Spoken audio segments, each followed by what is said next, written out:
नमस्कार, मी लतिका. आज मी तुम्हाला कैरीची डाळ बनवून दाखवणार आहे. त्यासाठी मी कुकर घेतलेला आहे आणि तुरीची डाळ का नाही, एक मी अर्ध्या तासासाठी भिजत घातली होती बघा. मस्त अशी भिजली गेलेली आहे.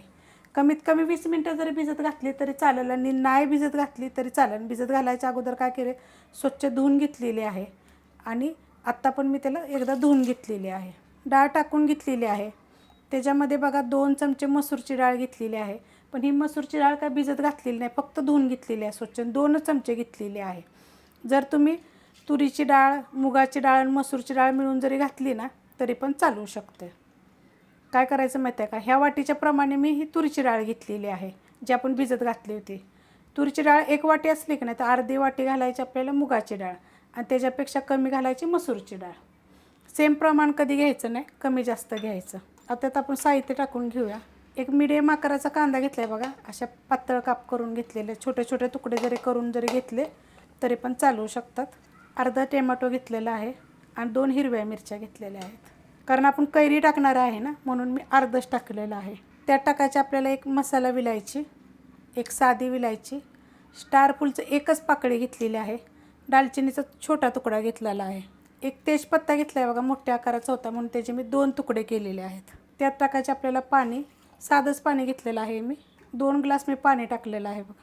आता त्यात टाकायचे आपल्याला कच्ची कैरी. आता तुमच्या आंबटपणावर, तुम्हाला जर जास्त आंबट पाहिजे असेल तर तुम्ही जास्त पण टाकू शकता, कमी पाहिजे असलं तर कमी पण टाकू शकता. ही आंबटवाली आहे.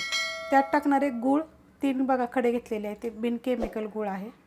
त्यात टाकायचं आपल्याला चवीप्रमाणे मीठ आणि 1 चमचा टाकायचे तूप. तूप हे मी वितळून घेतलेलं आहे. तुपाच्या जागी तुम्ही तेल पण वापरू शकता. हे काय करणार आहे माहिती आहे का, कुकरला ह्याच्या मी 5 शिट्ट्या करून घेणार आहे. जर तुमची डाळ जर भिजत घातलेली नसली ना तर तुम्ही एखादी शिट्टी जास्त घेतली तरी पण चालेल. कुकरच्या शिट्ट्या झालेल्या आहेत बघा. कुकर खाली उतरून घेतलेला आहे आणि थंड झालेला आहे. आपण झाकण काढूया. मस्त अशी बघा डाळ शिजलेली आहे.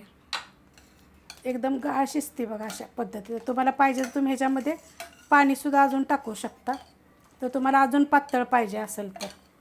अशा पद्धतीने झालेली आहे. आता आपण तडका देऊन घेऊया.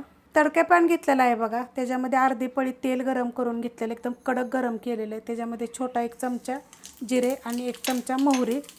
त्याच्यामध्ये टाकायचा आपल्याला कढीपत्ता. त्याच्यामध्ये 4 पाकळ्या लसणाच्या आणि थोडंसं एकदम आलं मी किसून घेतलेलं आहे. त्याच्यामध्ये टाकायचं थोडंसं हिंग, 2 टाकायच्या सुक्या मिरच्या. एकदम कडक गरम झालेलं आहे. त्यात टाकायची आपल्याला थोडीशी हळद. त्यात टाकायचं आपल्याला कोथिंबीर आणि हे आता आपण वतून घेऊया. मस्त असं झालेलं आहे. आता हे मिक्स करायचं व्यवस्थित एकदम.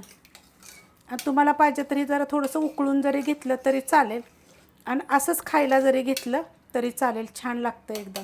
आणि कसं आहे माहिती आहे का, तडका दिला का नाही की लगेच झाकण ठेवायचं. आता हे तुम्हाला मी दाखवायला तर हे असंच खुलं ठेवलेलं आहे. तर तुम्हाला पातळ पाहिजे तर थोडंसं पातळ पण करू शकता, पण इतकं छान लागतं ना. तुम्ही अशा पद्धतीने एकदा करून बघा. रेसिपी आवडली तर लाईक करा, सबस्क्राईब करा, कमेंट करा आणि शेअर बी करा.